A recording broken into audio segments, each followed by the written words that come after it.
Hello everyone. In this video, we will be sharing information on the reporting of adverse effects, product defects, and product recalls for cosmetic products and complementary health products to the HSA, and how you play a part in protecting consumers.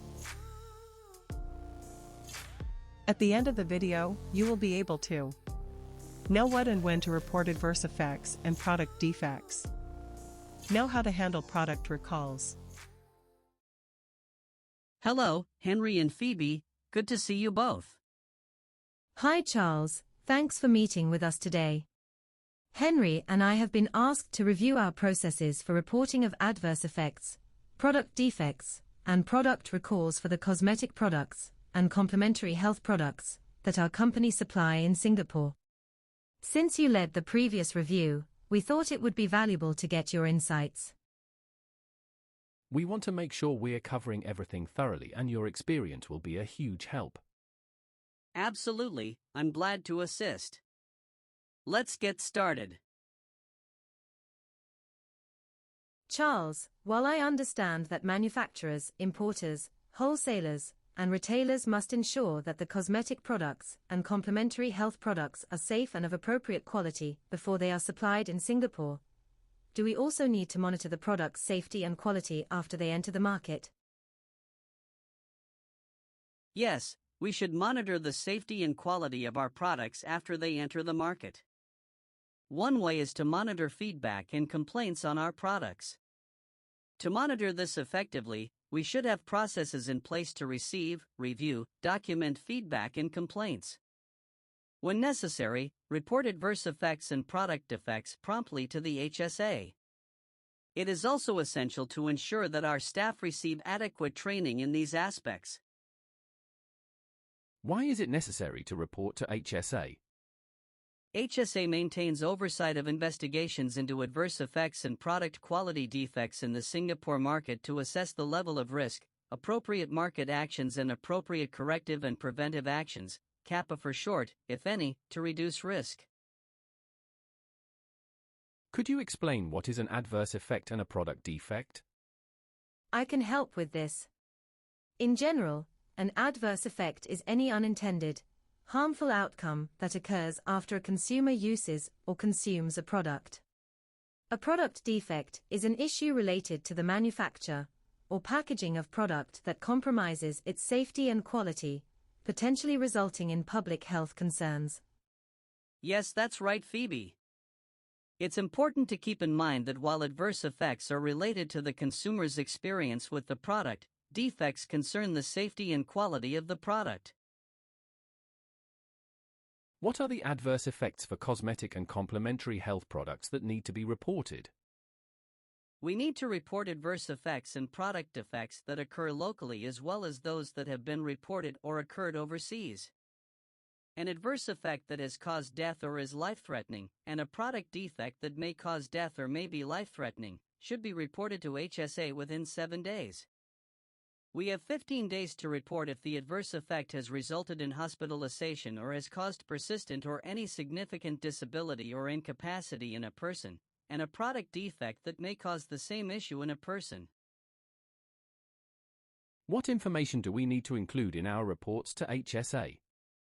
To avoid delays in reporting, if complete information is not available, we can submit an initial report and provide consumers particulars, a description of the adverse effect experienced by the consumer, information on the product involved and our contact details. An assessment of the link between the suspected adverse effect and product should be included.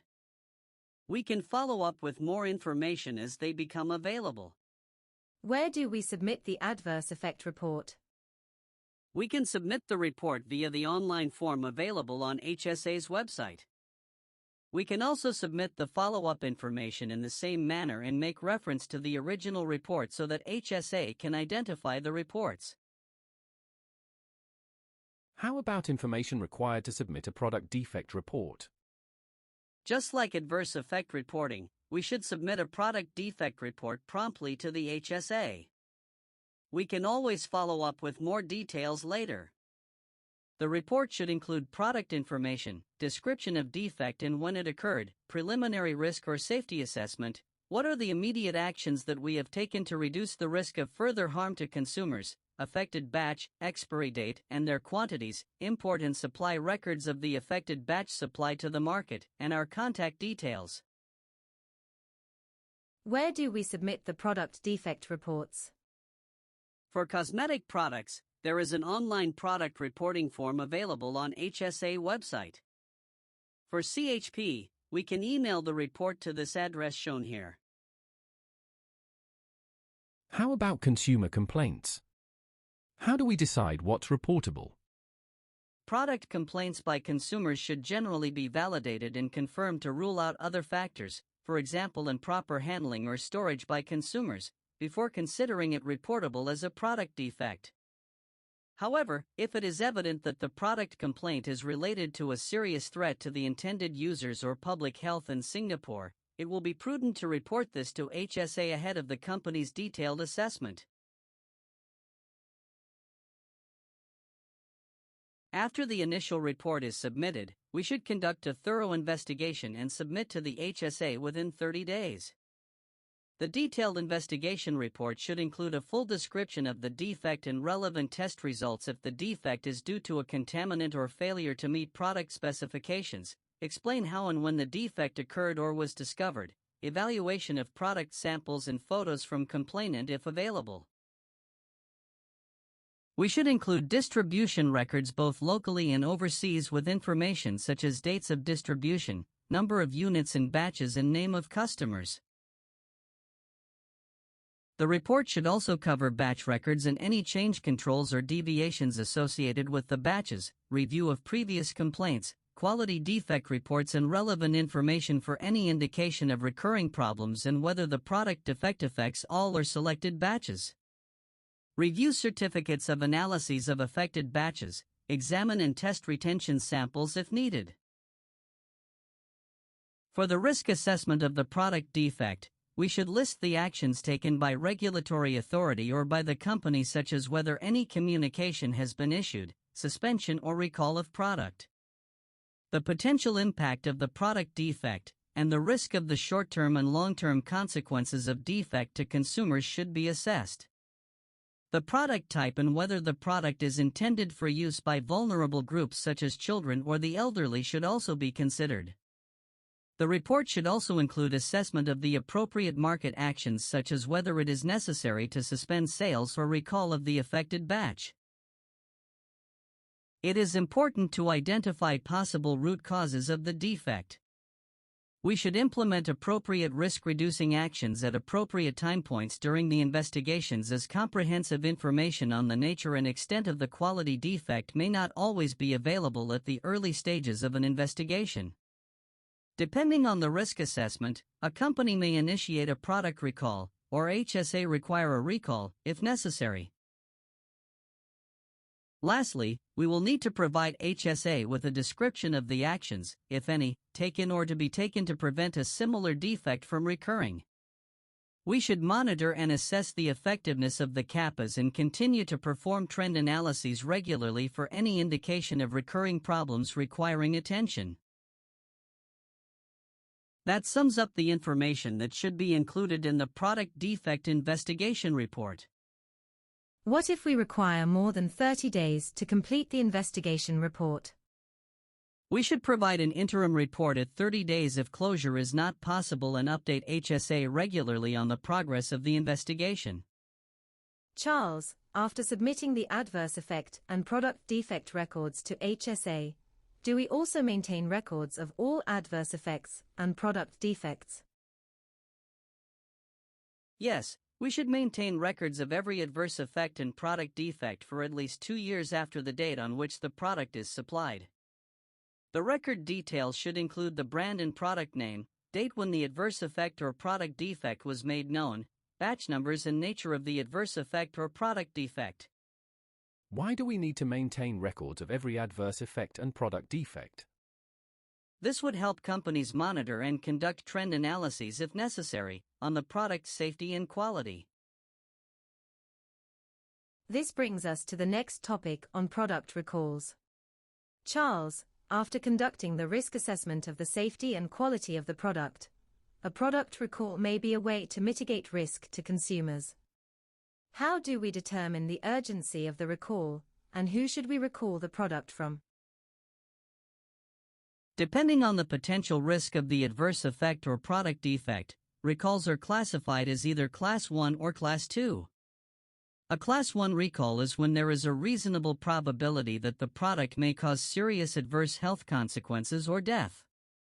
A Class 2 recall applies when the product may cause temporary or reversible health effects, or when the risk of serious consequences is considered remote.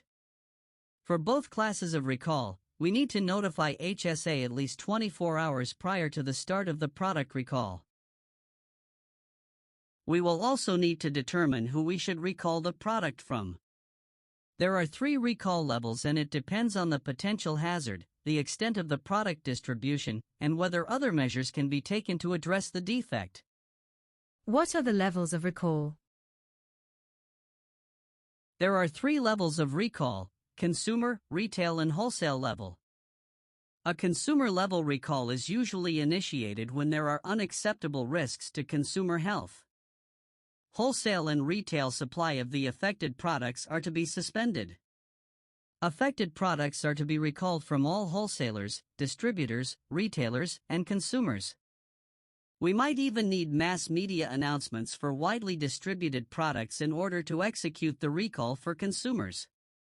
A retail level recall is usually initiated when there is a moderate to high risk to consumers, but recall from consumers isn't necessary. Affected products are to be suspended and recalled from all wholesalers, distributors, and retailers. A wholesale level recall may be initiated when the risk to consumers is assessed to be low. All wholesale supply of the affected product should be suspended. Affected products are to be recalled from all wholesalers and distributors.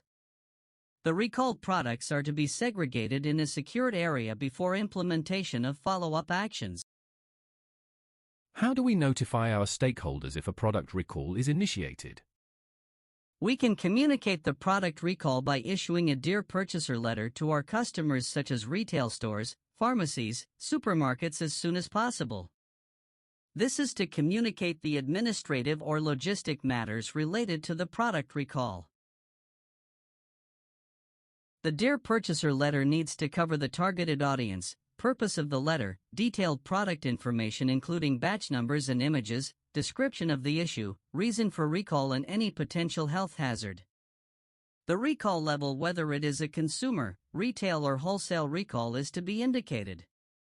Specific instructions on what purchasers are to do with the recalled products, for example removing products from sale, ceasing of distribution of the affected products, are to be provided.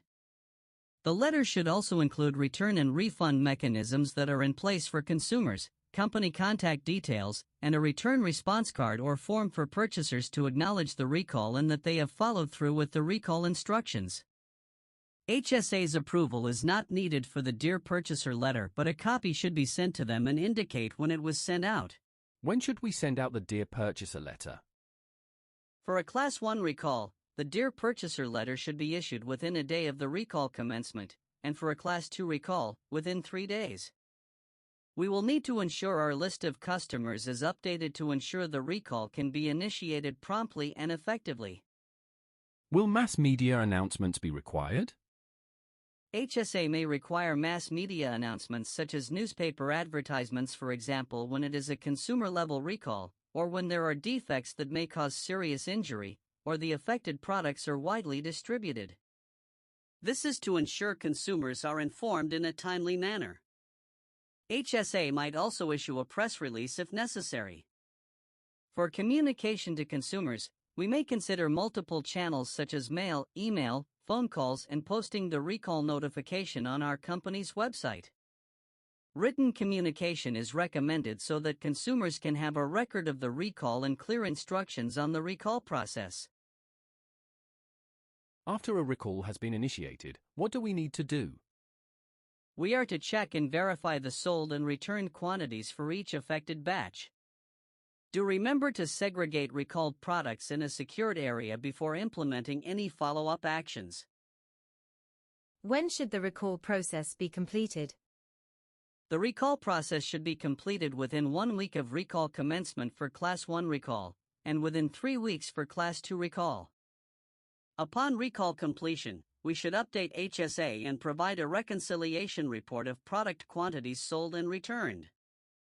For cosmetic products, we can submit the information via an online form available at HSA's website.